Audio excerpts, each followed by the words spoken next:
you're waking up to better road conditions. Great news than what we saw this time yesterday morning. But of course, there could be slick spots out on the roadways. Jen's tracking the crashes. Mobile 11 is right now on 394 in Wayzata. As you can see, still wet, still some patches of compacted snow, but again, much better. And across the metro, the dig out is underway. Snow emergencies are in place in several cities. So if your car is parked on one of the streets right now, make sure it's not on a plow route. And we're seeing a lot of school cancels or delays or even switching to distance learning once again today. So we have them scrolling at the bottom of your screen, or you can head to KARE11.com/closings for the complete list. I think Minneapolis and St. Paul are distance today. They are. I think, Guy, I don't know about what we have coming up later today, but it feels like the plows have been able to make some headway. So I would think that school would be a possibility for many. Yeah, I think so. Maybe 2-hour delay. I know on my drive in this morning, I did A-OK. I actually was able to go just under the speed limit.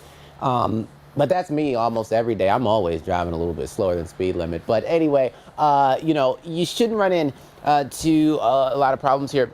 Oh, look, this might be new, just in. Okay, so it looks like our winter weather advisory has expired.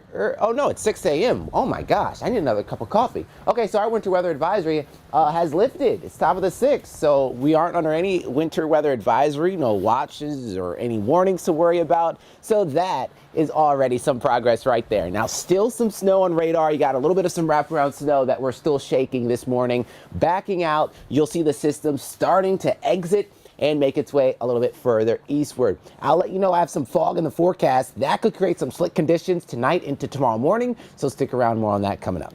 All right, thank you, Guy. I do want to show you this going on in the Chaska area. Car off the road in the side of the ditch on the left-hand side of 212 eastbound, not far from Powers Boulevard. Again, the Chaska area, that is causing a bit of slowing. Overall, though, we are not seeing nearly as many spinouts as we were this time yesterday. As you can see looking at the map, that's a pretty good, well, we'll take that, right? We'll take that. For a closer look at the roads this morning, we are going to head back out to Mobile 11. Photojournalist Jack Stanek is somewhere along 394. I heard he's heading back to Golden Valley.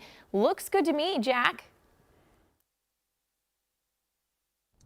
Yeah, it's hard to believe that yesterday was the way it was looking at the roads right now. I mean, this is just, it's perfect. The side roads still do need a little bit of work, but out here the plows have done their jobs magnificently, and it is just smooth sailing aside from, as you can maybe see, it's a little wet, but as long as you have the wipers going, if they start clouding up the windshield, you should be totally fine out on, I'm on 394 right now, and any of those like-minded interstates or highways should be good.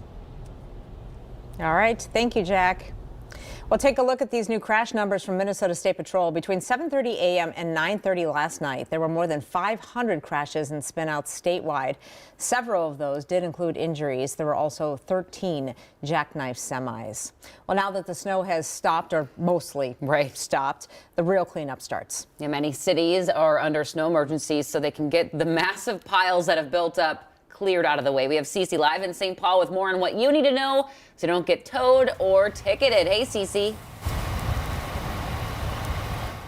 Hey guys, good morning. A real cleanup for sure. Take a look at some of these side streets right here. Just very packed down with heavy snow. We actually ran into a snowplow driver this morning who said that he hasn't seen anything this bad since the blizzard of 91, and he was very shocked by all the snow in the alleyway as he was cleaning up. But this snow emergency here in St. Paul, it is in effect right now. Signs are posted all over the city. So even if your car is stuck, we see people trying to shovel out this morning. You need to get your car out by 8 o'clock because if you don't, you could get ticketed and towed. The city did come under some fire yesterday for waiting a little too long to declare a snow emergency, but city leaders say they needed to wait until all of the snowfall finished. A snow emergency in St. Paul lasts about 96 hours, so that's until Sunday.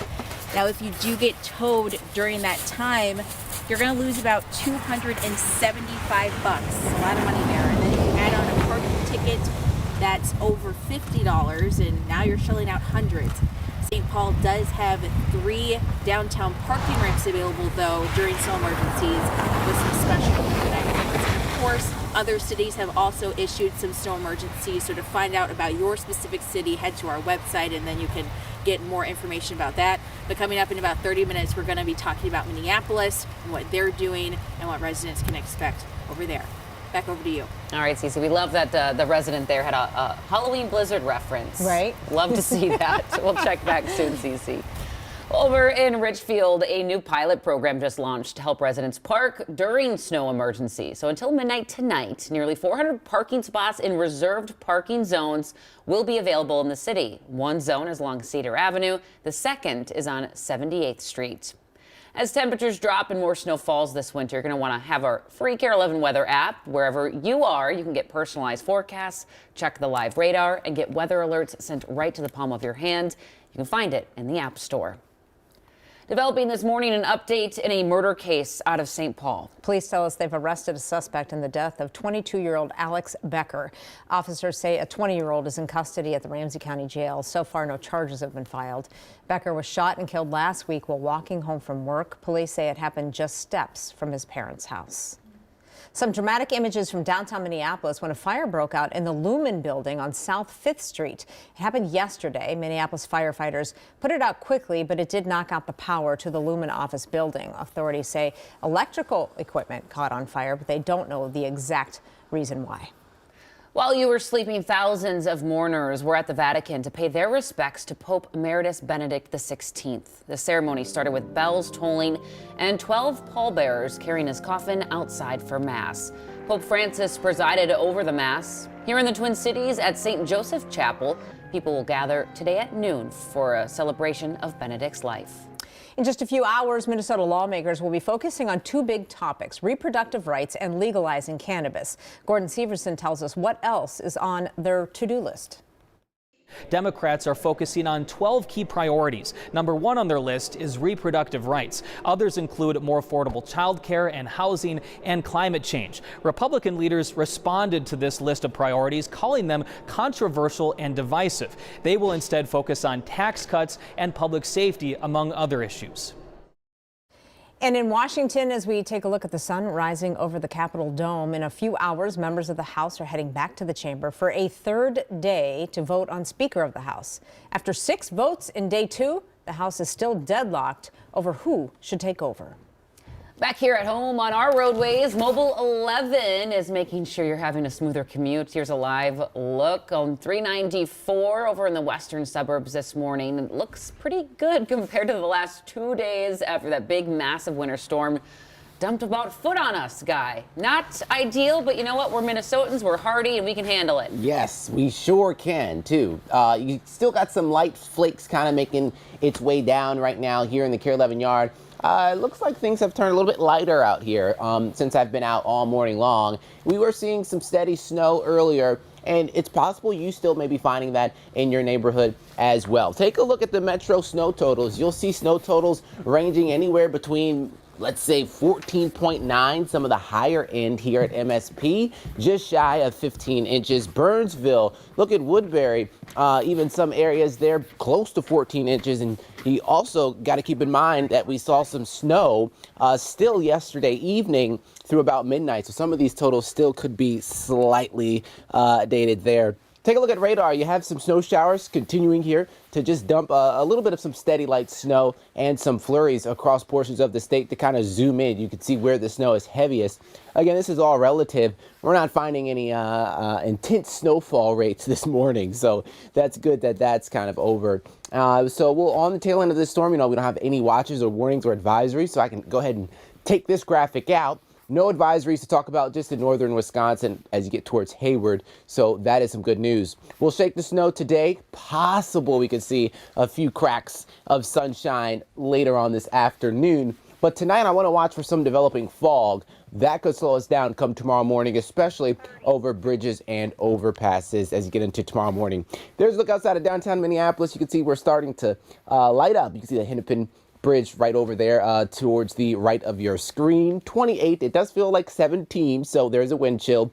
Winds out of the north at 14 miles per hour. Here's a look at the next 3 days. Sun is back tomorrow, and colder air moves in as you get into Saturday. All right, thank you, Guy. We do have a traffic alert for you right now in Lino Lakes. 35 East southbound, just crawling by Main Street. That's due to a crash that is blocking the right lane up ahead after the exit to Main Street. Let me show you that crash now.